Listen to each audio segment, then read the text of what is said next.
I, 32M, never imagined I'd be sharing this story, but here I am. I'm a Marine Corps officer currently stationed in Okinawa, Japan. My wife Melissa, 30F, and our two kids, Tyler, 8M, and Zoe, 5F, have been living back in the States while I finish up my 18-month deployment. We've been married for 10 years, and I truly believed we had a rock-solid relationship despite the challenges that come with military life. Melissa and I met in college. We were both studying business, and we hit it off immediately. She was smart, ambitious, and understood my desire to serve my country. After graduation, I enlisted in the Marines, and she supported my decision wholeheartedly. We got married shortly after I completed basic training, and for the first few years, everything was perfect. When Tyler was born, Melissa decided to put her career on hold to be a full-time mom. It was a decision we made together, knowing that my military career would require frequent moves and deployments. I was grateful for her sacrifice and did everything I could to support her and be present when I was home. Zoe came along 3 years later, and our family felt complete. Despite the challenges of military life, we always made it work. We moved several times for my career, and Melissa took it all in stride. She made friends easily in each new place and got involved in the military spouse community. I thought we were a team, facing every challenge together.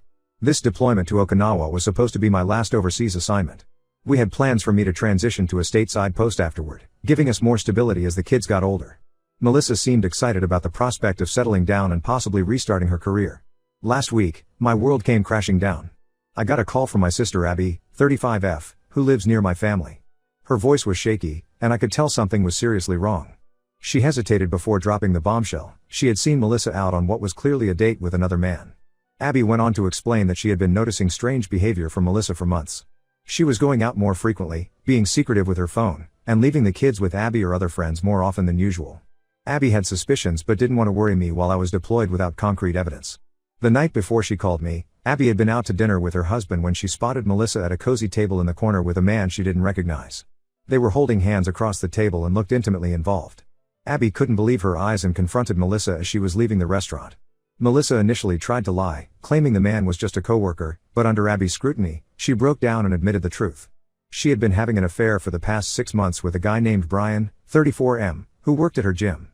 Apparently, they met during a fitness class and things escalated quickly. I was blindsided and devastated. I immediately called Melissa, my hands shaking as I dialed the number. When she answered, her voice was defensive and cold. She tried to downplay the affair, claiming she was lonely and it just happened. I reminded her of all the sacrifices we had both made for our family and my service to our country.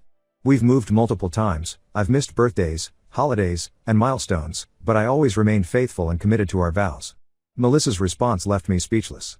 She said she wanted a divorce and was planning to move in with Brian. But the worst was yet to come. She told me she was going to seek primary custody of Tyler and Zoe, claiming that my frequent deployments made me an unstable presence in their lives. I was furious that she would use my service against me like this, especially after all the support I had given her over the years. The past week has been a blur. I've been trying to process this betrayal while also dealing with my duties here in Okinawa. My commanding officer has been incredibly understanding and is helping me arrange emergency leave to get back home and deal with this situation. My mind keeps going back to all the signs I might have missed. Were there clues in our video calls? Did her letters become less affectionate over time? I'm second-guessing every interaction we've had in the past 6 months, wondering how I could have been so blind. But my biggest concern right now is my children. Tyler and Zoe are my world, the reason I put on this uniform every day. The thought of losing custody or only getting limited visitation due to my job terrifies me. I've contacted a lawyer who specializes in military divorce cases. He advised me to gather as much evidence as possible of Melissa's affair and document all the time she left the kids with my sister or others to go meet Brian. I'm also worried about the impact this will have on Tyler and Zoe. They're too young to fully understand what's happening, but they're not stupid. They'll know something is wrong, and I'm scared of how this will affect them in the long run. I've always been proud of my service, of the example I thought I was setting for my kids about duty and sacrifice. Now Melissa is trying to use that very service to take them away from me. It feels like a betrayal not just of our marriage, but of everything I stand for. I'm trying to stay focused on my job here, but it's incredibly difficult. Every time I see a picture of my kids, I feel a mix of love and fear, love for them, and fear that I might lose them. I'm counting the days until I can get back home and fight for my rights as a father. I know the road ahead is going to be tough. Military divorces are complicated, and custody battles even more so. But I'm prepared to fight with everything I have to remain an active part of my children's lives. They need their father, and I need them. Any advice from others who've dealt with infidelity or military divorce would be greatly appreciated. I'm feeling lost and scared of what's to come, but I know I have to stay strong for Tyler and Zoe. They're counting on me, and I won't let them down. Update 1. It's been 2 weeks since my last post, and I feel like I've aged years in that time. I was able to get emergency leave approved and flew back to the States to deal with this mess in person. The 14-hour flight gave me too much time to think, replaying every moment of my marriage and wondering where it all went wrong. Walking into my house was one of the hardest things I've ever done. The place that once held so many happy memories now felt tainted. Evidence of another man's presence was everywhere, a jacket that wasn't mine hanging by the door, unfamiliar toiletries in the bathroom. Melissa had moved most of her things out already, leaving the house feeling hollow. My reunion with Tyler and Zoe was emotional, to say the least.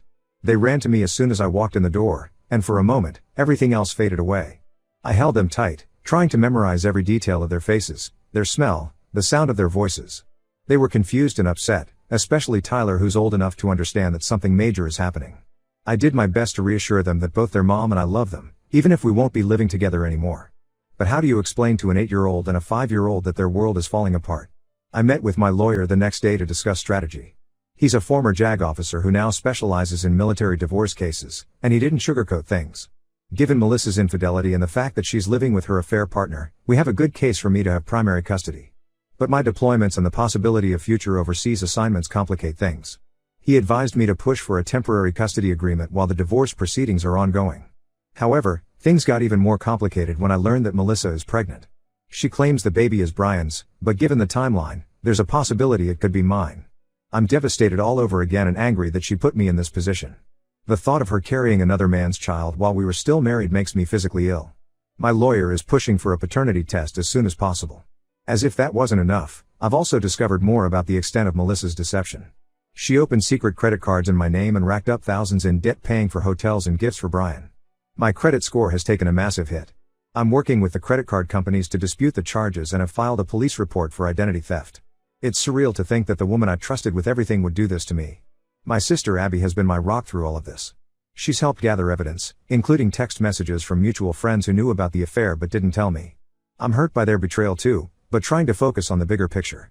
Abby's also been keeping an eye on the kids when they're with Melissa, making sure they're being properly cared for. Melissa, for her part, is now playing the victim. She's telling anyone who will listen that I was emotionally distant and forced her to seek comfort elsewhere. She's painting herself as a lonely military wife who was neglected by her husband. It's infuriating to hear these lies, especially knowing how hard I worked to stay connected with her and the kids during my deployment. But my lawyer advised me not to engage and let her dig her own hole.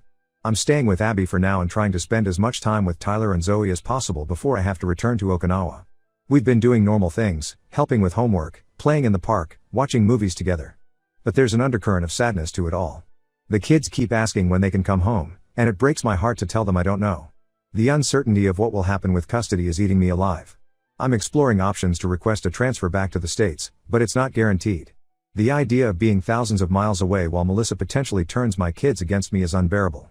This whole situation has shaken my faith in everything I thought I knew. The future I had planned for my family has gone up in smoke. But I'm trying to stay strong for Tyler and Zoe. They need me now more than ever. The road ahead is long and difficult, but I won't give up fighting for my children. They're the reason I put on this uniform every day, and I'll do whatever it takes to remain a constant presence in their lives.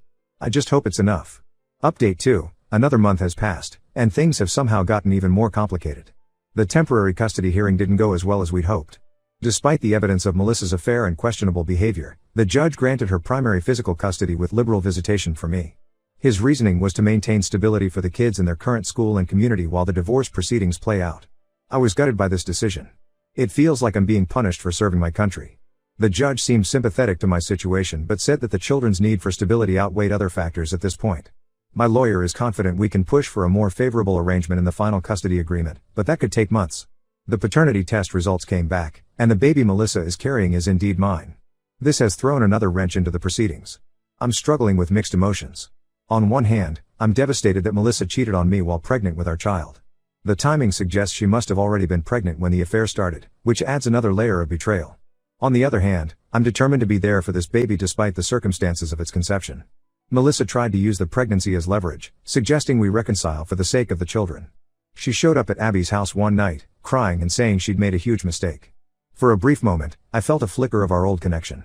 But then I remembered all the lies, all the betrayal, and I knew there was no going back. I shut down any talk of reconciliation immediately. The trust is irreparably broken, and I won't subject myself or my kids to a toxic environment. Brian seems to have gotten cold feet now that he knows Melissa is carrying my child. He's distanced himself from her, which has sent Melissa into a tailspin. She's been calling and texting me constantly, alternating between tearful apologies and angry accusations. One minute she's begging me to come home, the next she's threatening to make sure I never see the kids again. I've blocked her number and I'm only communicating through our lawyers now. I've started therapy to deal with the emotional toll of everything. It's helping me process my anger and focus on being the best father I can be despite the circumstances. I'm also looking into support groups for military parents going through divorce. Talking to others who've been through similar situations has been helpful, even if it's just to know I'm not alone in this struggle. My commanding officer has been incredibly supportive through all of this. He's working on getting me reassigned to a base closer to home so I can be more present for my kids. It's not a done deal yet, but it gives me hope. The thought of missing more of Tyler and Zoe's childhood is unbearable. The hardest part of all this is seeing the effect it's having on Tyler and Zoe. They're acting out at school, having nightmares, and Tyler has started wetting the bed again, something he hasn't done since he was 4. I'm doing my best to reassure them and maintain as much normalcy as possible during my visitation time. But it breaks my heart to say goodbye each time, not knowing when I'll see them again. Zoe asked me the other day why I don't love mommy anymore. How do you explain adult problems to a 5-year-old? I told her that sometimes grown-ups change and can't live together anymore, but that both mommy and I will always love her and Tyler. I don't know if she understood, but she seemed comforted for the moment. This journey is far from over, but I'm taking it one day at a time. My kids are my motivation to keep pushing forward, no matter what obstacles Melissa throws in my path. I have to believe that truth and justice will prevail in the end. Until then, I'll keep fighting, for my kids, for my rights as a father, and for the future we all deserve. Update 3. 6 months have passed since my world imploded, and I'm cautiously optimistic about the future. The final divorce and custody hearings concluded last week, and the outcomes were more favorable than I initially expected. Thanks to the mountain of evidence my lawyer and I gathered, including Melissa's credit card fraud, witness statements about her neglectful behavior, and documentation of her erratic actions during the pregnancy, I was awarded joint physical custody. We'll have a week on, week off arrangement once I'm permanently stationed back in the States. Until then, I'll have extended visitation during my leave periods and holidays. Melissa didn't take the ruling well. She had convinced herself that her status as the mother would guarantee her primary custody. Her lawyer had to physically restrain her from charging the judge's bench. This outburst only served to reinforce the court's decision about her mental state and ability to co-parent effectively. The baby, a boy we've named Noah, was born 2 months ago. Despite the circumstances, I was present for the birth and have been an active part of his life. It's bittersweet, bonding with my son while navigating the end of my marriage. But Noah is innocent in all this, and I'm determined to give him all the love and support I can. Brian is completely out of the picture now. He couldn't handle the reality of Melissa's pregnancy and bailed shortly after my second update. Last I heard, he transferred to another office in a different state. Melissa tried to reconcile with me again after he left, but I stood firm in my decision to divorce. My transfer to a stateside base finally came through. I'll be stationed just a few hours from where the kids are living, allowing me to be a consistent presence in their lives. It's a weight off my shoulders knowing I won't miss any more major milestones. The road ahead is still challenging.